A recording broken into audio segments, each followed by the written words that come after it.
चंद्रू गांव में पढ़ाई पूरी करने के बाद शहर में काम की तलाश में जाता है। चंद्रू को गाने बजाने का बहुत शौक था। उसे एक इवेंट ऑर्गेनाइजिंग कंपनी में नौकरी मिल जाती है। चंद्रू अपनी कंपनी की ओर से कई उत्सवों में डीजे बजाता था। वो बहुत ही अच्छा डीजे बजाने लगता है और शहर में चंद्रू डीजे वाले के नाम से मशहूर हो जाता है। जब भी कोई उस कंपनी में किसी भी प्रोग्राम के लिए ऑर्डर देने आता था तो वो यही कहते थे, अरे भैया एक काम करना, आप हमारे यहाँ शादी में डीजे के लिए चंद्रू को ही भेजना, सुना है वो बहुत अच्छे गाने बजाता है। जी सर, हम चंद्रू को ही भेजेंगे। चंद्रू की इस कामयाबी से उस कंपनी में कुछ लोग जला करते थे। क्या है, जब देखो सब लोग चंद्रू को ही बुलाते रहते हैं, हमारी तो कोई वैल्यू ही नहीं रही कंपनी में, उसके असिस्टेंट बन के रह गए हम। इस चंद्रू का कुछ ना कुछ करना पड़ेगा। हाँ यार, कुछ सोचना पड़ेगा इसका, नहीं तो हमारे तो नौकरी के लाले पड़ जाएंगे। चंद्रू के कुछ साथी उसके खिलाफ साजिश करते हैं और उसे नौकरी से निकलवा देते हैं। नौकरी खोने के बाद चंद्रू गाँव आ जाता है और अपनी इकट्ठी की हुई जमा पूंजी से एक छोटा सा डीजे ले लेता है। क्योंकि गाँव में भी अब शादी ब्याह और उत्सवों में डीजे बुलाने लगे थे, तो इसलिए चंद्रू का काम चल निकलता है। लेकिन उसे गांव के उबड़ खाबड़ रास्ते में अपना डीजे ले जाने में बहुत तकलीफ होती थी। कई गांवों में बिजली न होने के कारण चाहकर भी लोग डीजे नहीं बजवा सकते थे। चंद्रू इसका कोई उपाय सोचने लगता है। क्या करूं, काम तो है, लोग डीजे बजवाना भी चाहते हैं, लेकिन बिजली के कारण मैं डीजे नहीं बजा सकता, मुझे कुछ करना चाहिए। तभी चंद्रू को एक उपाय सूझता है। वो अपने खेतों से जाकर बहुत सारा बांस काट कर लाता है और बांस की एक डीजे गाड़ी बनाता है और उस बाइक के साथ जोड़ देता है। और चंद्रू शहर से बैटरी लाकर उस गाड़ी में फिट कर देता है, जिसके कारण उसकी बिजली न होने की समस्या दूर हो जाती है। और चंद्रू दूर दूर के गाँव में बाइक से अपनी बांस वाली डीजे गाड़ी ले जाकर डीजे बजाने लगता है। और अब चंद्रू को डीजे बांस वाले के नाम से जानने लगते हैं और चंद्रू की खूब आमदनी होने लगती है। और चंद्रू के द्वारा किया गया एक उपाय गांव-गांव में लोगों को खुशियां बांटने लगता है, क्योंकि लोग डीजे की धुनों पर नाचने तो लग गए थे। चाहे बिजली हो या ना हो, लोगों को कोई फर्क नहीं पड़ता था, क्योंकि चंद्रू की बांस वाली डीजे मिनी बाइक में सारा इंतजाम था। अब चंद्रू भी खुश और लोग भी खुश। Mini borewell truck. एक गांव में चंदू नाम का एक लड़का अपने माता पिता के साथ रहता था। वो बहुत ही होशियार था। उसके पिताजी बोरिंग मशीन बनाने वाली कंपनी में काम किया करते थे और माँ घर का सारा काम संभाला करती थी। एक दिन जब चंदू के पिता शाम को काम से वापस आए तो चंदू ने अपने पिताजी से कहा, पिताजी आप मुझे मोटर पंप बनाना सिखाइए ना। अपने बेटे की बात सुनकर चंदू के पिताजी ने कहा, क्या बात है बेटा, तुम्हें मोटर पंप बनाना क्यों सीखना है? तुम तो बस पढ़ाई में अपना मन लगाओ बेटा, तुम्हें तो पढ़ लिख कर बहुत बड़ा आदमी बनना है। अपने पिता की बात सुनकर चंदू ने कहा, पिताजी ये हमारी पढ़ाई का ही काम है। स्कूलों का एक कंपटीशन हो रहा है, सभी स्कूल के बच्चे पहाड़ी के गांव में जाएंगे। वहाँ हमें मिट्टी के घर बनाने हैं और वाटर पंप भी बनाकर लगाना है। अच्छा तो ये बात है, ठीक है, मैं तुम्हें कल ही पंप बनाना सिखा दूंगा और बाकी काम तुम अपनी माँ से सीख लेना। क्यों कमला, क्या कहती हो? चंदू के पिता की बात सुनकर चंदू और उसकी माँ हंसने लगे और सभी खाना खाकर सो गए। अगले दिन ही चंदू के पिता ने उसे मोटर पंप बनाना सिखा दिया और उसकी माँ ने उसे गांव में कैसे कच्चे घर बनाए जाते हैं वो भी सिखा दिया। अब प्रतियोगिता का दिन आ गया था। चंदू के स्कूल वाले बाकी स्कूल वालों के साथ पहाड़ी के नीचे एक छोटे से गांव में चले गए। सभी बच्चों को इकट्ठा कर प्रतियोगिता के इंचार्ज ने कहा, बच्चों तुम्हें आज की प्रतियोगिता का तो पता ही है, हम इस गांव में कुछ दिन रुकेंगे, यहाँ पे हम कैंप लगाएंगे। तुम लोग देख रहे होंगे कि एक बोनों का गांव है, तुम सभी स्कूल वालों को एक एक बोने का परिवार दे दिया जाएगा।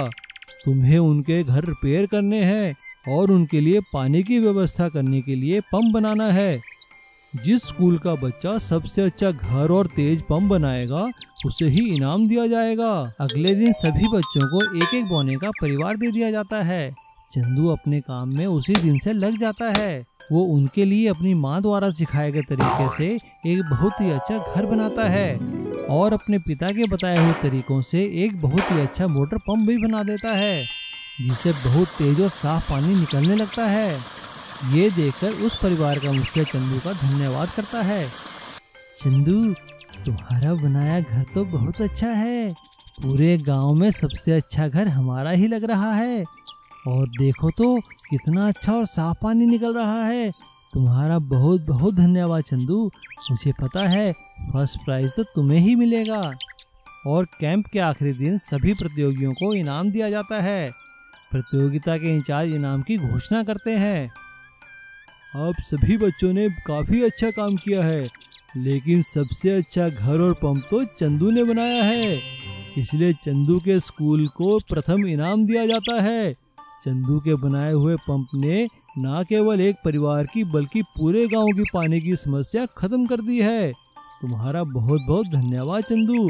आओ अपना इनाम ले लो। धन्यवाद सर।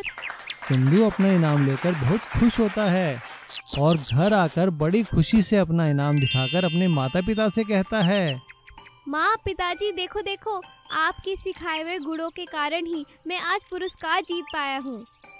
चंदू की बात सुनकर चंदू के माता पिता ने उसे अपने गले से लगा लिया और सभी बहुत खुश हो गए। लालची भुट्टे वाला। लखीपुर गांव में राजू नाम का एक भुट्टे वाला रहता था। वो कई सालों से गांव में भुट्टे बेचा करता था, लेकिन वो बहुत लालची और स्वार्थी था। वो अपनी दुकान के आगे किसी और को भुट्टे नहीं बेचने देता था। एक दिन गांव के बाजार में लखन नाम के एक आदमी ने भुट्टों का स्टॉल लगाया। उसके भुट्टे बहुत ही स्वादिष्ट थे। सभी लोग उसके पास जाकर भुट्टे खाने लगे। ये देखकर राजू को बहुत गुस्सा आया। वो लखन के पास गया और उससे झगड़ा करने लगा। अरे कौन हो तुम? तुम्हारी हिम्मत कैसे हुई यहाँ पे भुट्टे का स्टॉल लगाने की? तुम्हें पता नहीं ये राजू का गांव है, यहाँ पे मैं ही भुट्टे बेचूंगा। चलो उठाओ अपना स्टॉल यहाँ से। अभी राजू लखन से झगड़ा ही कर रहा था कि तभी वहाँ खड़े दो हट्टे कट्टे लड़कों ने उसकी पिटाई करनी शुरू कर दी। लखन ने उन लड़कों से राजू को छुड़ाया और राजू से कहा, राजू भाई, ये गांव बहुत बड़ा है, तुम अपनी दुकान संभालो और मुझे अपना काम करने दो। हाँ हाँ, मैं तो देख ही रहा हूँ तुम कैसे काम करोगे। तुमने गुंडे जो पाल रखे हैं। अरे राजू भाई, ये गुंडे नहीं, ये तो मेरे भाई हैं। अगर आप मुझे मारोगे तो क्या आपको छोड़ेंगे ये? राजू पिटाई खाकर वहाँ से चला जाता है। राजू जंगल में एक वैद्य के पास आकर वैद्य से कहता है, वैद्य जी महाराज, मेरे भुट्टों का स्वाद इतना नहीं रहा, मुझे कोई ऐसी दवाई दीजिए ना कि ताकि मेरे भुट्टे स्वादिष्ट हो सके। राजू की बात सुनकर वैद्य कहते हैं, राजू देखो, मेरे पास भुट्टों का स्वाद बढ़ाने की तो कोई दवाई नहीं है, हाँ लेकिन भुट्टों को कड़वा करने की दवाई है। तुम एक काम करो, ये ले जाकर लखन के भुट्टों पे छिड़क दो, उसके भुट्टे कड़वे हो जाएंगे तो कौन खाएगा उन्हें। राजू वैद्य से दवाई ले जाकर लखन के भुट्टों पे छिड़क देता है। अगले दिन लखन जब भुट्टे बेचता है तो उसके सारे भुट्टे कड़वे हो चुके थे। कोई भी ग्राहक उसके भुट्टे नहीं खाता है। जब ग्राहक लखन की दुकान पे भुट्टे खाने आते हैं तो भुट्टों का कड़वा स्वाद देखकर लखन से कहते हैं, अरे क्या बेच रहे हो तुम ये? इतने कड़वे भुट्टे, थू थू थू थू थू। चलो भाइयों चलो, हम लोग राजू के यहाँ चलकर भुट्टा खाते हैं। हाँ हाँ चलो, राजू के भुट्टे ही ठीक है। लोगों को वापस जाते देखकर लखन हैरान हो जाता है। वो सोचने लगता है कि उसके भुट्टे इतने कड़वे कैसे हो गए। शाम को जब लखन दुकान बंद करके अपने घर जा रहा था तो उसने राजू को अपनी दुकान पर एक दोस्त से बात करते हुए सुना।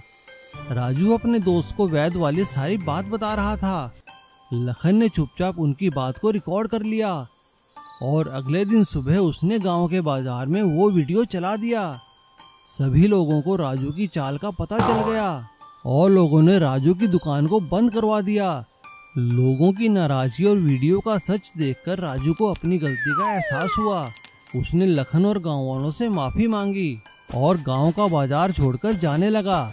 तब लखन ने राजू को रोकते हुए कहा, राजू भाई देखो, एक ही गांव में दो दुकानें हो सकती हैं, मैंने आपसे पहले ही कहा था। हाँ हाँ लखन, तुम ठीक कहते हो, अब मैं ईमानदारी से काम करूंगा। और अब गांव के बाजार में दो भुट्टों की दुकान थी, एक राजू की और एक लखन भुट्टे वाले की। और इस तरह लालची राजू भुट्टे वाले को सबक मिला और उसने ईमानदारी से भुट्टे बेचना शुरू कर दिया।